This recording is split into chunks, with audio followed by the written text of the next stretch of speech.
भूतिया हवेली का रहस्य। गांव से कुछ किलोमीटर दूर एक पुरानी हवेली खंडहर जैसी संरचना वाली थी। लोग कहते थे कि वहां कोई नहीं जाता, क्योंकि जिसने भी अंदर जाने की कोशिश की वह वापस नहीं लौटा। तीन दोस्त रवि, अर्जुन, नीना भूत प्रेत की कहानियों पर विश्वास नहीं रखते थे। वह इस रहस्य का पर्दाफाश करना चाहते थे। एक रात चंद्रमा बादलों के पीछे छिपा हुआ था। हवाओं में अजीब सी सरसराहट थी।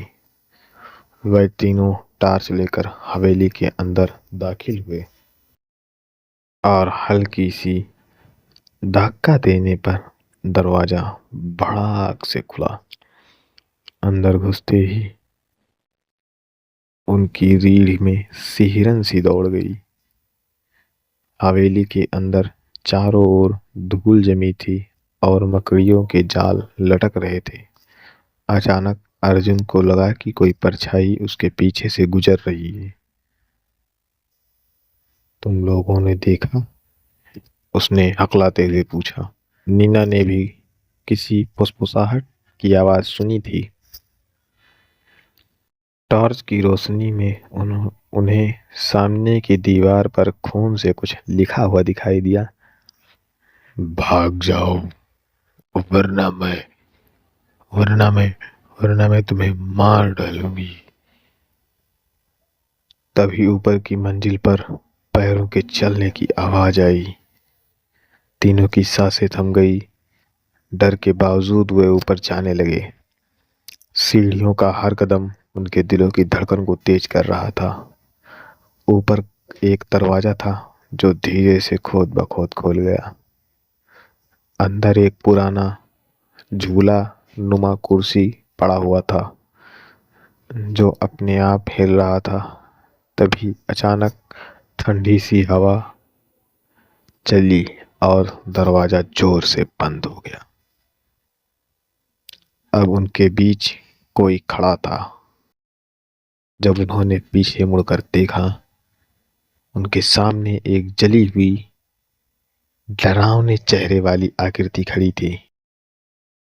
उसकी आंखें खून जैसी लाल और उसके शरीर से धुआं निकल रहा था। तुम लोग यहाँ नहीं आ सकते, वह कुर्राया।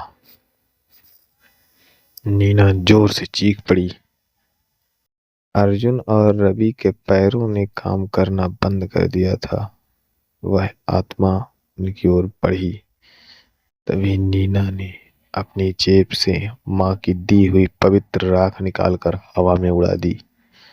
अचानक वह आत्मा दर्द से चीखते हुए गायब हो गई। सुबह होने से पहले वह लोग वहां से भाग निकले। अगले दिन गांव के बुजुर्ग से पता चला कि सालों पहले उस हवेली का एक घटना उन वृद्धों के बीच फेमस है। उस घटना में एक परिवार था जो कि राजसी था, उसे जला दिया गया था। उसकी आत्माएं वहां भटक रही हैं।